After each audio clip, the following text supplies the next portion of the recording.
to hold her children, her husband, her mother. The deepest need this woman had was to be touched. Not only was his touch restorative in a physical and psychological sense, but also socially. He showed those around her that she was deemed of worth.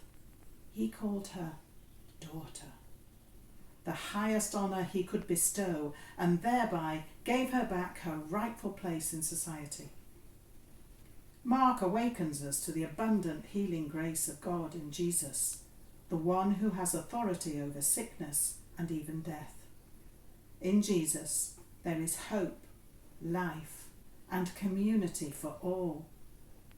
Meanwhile, we ourselves tend to let the gospel out in dribs and drabs. We're sometimes stingy with what God so lavishly gives. We worry about who deserves our help, our food, our time, our money, and our attention. We carefully calculate the conditions under which we will stoop to forgive someone. Maybe we need to rethink that as we begin the season of Advent and contemplate God's extravagance. Whoever we are, all of us can touch Jesus in a hopeless situation, and maybe he can use us to be the hope bringer into someone else's hopeless situation. Sometimes this is by being the channel for whatever is directly needed. Sometimes it's being the one to reach out on someone else's behalf when a person is so worn down by care that they can't pray themselves. The thing is, even though it may feel like we are never alone in these awful experiences. Even though God doesn't engineer them, because as a being that is all love, he couldn't. As it says in Romans 8:28, all things work together for good to them that love God, to them who are called according to his purpose. Although it seems a harsh teacher, there are lessons we can learn in these dark periods. Desperation can make us seek the heart of God in a way we never would if everything was going swimmingly. This woman had endured 12 years of personal pain, shameful disease, and dead-end hopes. Jesus showed her love and tenderness. We can come to Jesus today in our hopeless situation, and in that situation God will touch our heart, and he will show us how much he loves us, as if we were his only one. Be ready for what follows such a reaching out. You never know exactly what form it will take. That hard-hearted child may not change his ways, but God will give you peace and enough love to deal with that child. You may not get a new job, but God will give you a new heart, a new attitude, and you can have peace, contentment, and happiness in the place where you are. This woman's situation was not only hopeless, it was painful. We're not sure whether it was physically painful, although most likely it was, but we can be sure it brought severe emotional pain. To be an outcast, the dirty family secret that they tried to hide from the world, a blight on your loved ones. It's certain that the religious leaders had branded her a sinner.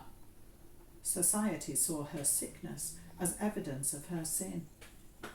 It's most likely that she'd been unable to worship during those long years. A person with an issue of blood was unclean, so imagine that not only did she feel betrayed by her body and abandoned by her family, she was forsaken by God. This woman was in pain. Some of you can identify with her pain.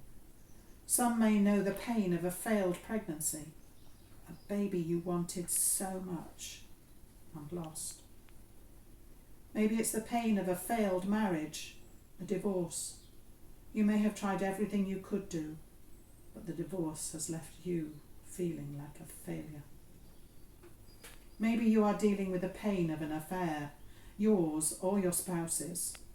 Now you are feeling the shame and disappointment. Life is full of situations and circumstances that are very painful and may seem hopeless.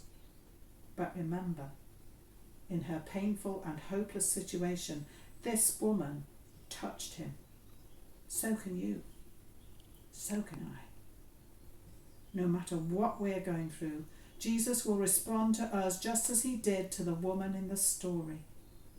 He will accept you, affirm you, and love you. Some of you are looking for love. You're tired of carrying your load all alone. You feel that no one understands, or worse, no one cares. Because you feel all alone and the pain is so deep and you can't see any hope at the end, you believe it'll always be this way. Don't you know the woman in the story must have felt it would always be that way too?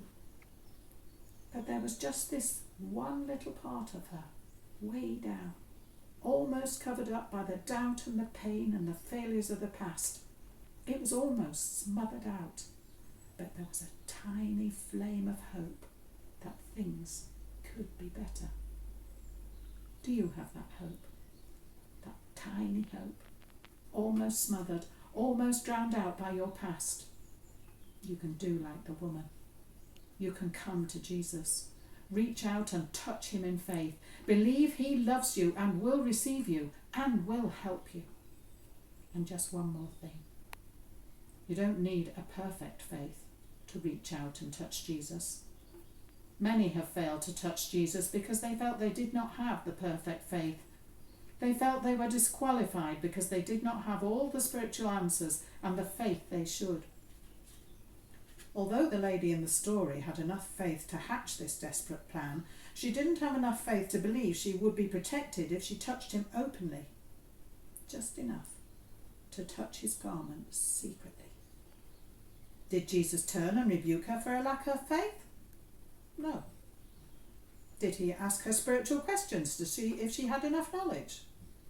No. He only asked her to do one thing: come forward and confess her faith. And that is all he will ask of you. Come forward, face the crowd, and confess your faith, even if it's a tiny faith. You don't have to have perfect faith. You may have periods of doubts that things will ever change. You may go through periods of self-pity and self-loathing. You may have times when you think that he does not care, or does not hear, or is not able. The woman's was not a perfect faith. It was a childlike faith. That is all he asks. Jesus will receive you in the same way he did her. All you have to do is come in the strength that you have, in the faith that you have, and reach out. It doesn't matter whether you're a bigwig like Jairus or you consider yourself to be a nobody. As I said last time, there are no unimportant people. Jesus had the authority to transform lives then, and he does today. So reach out and let him transform yours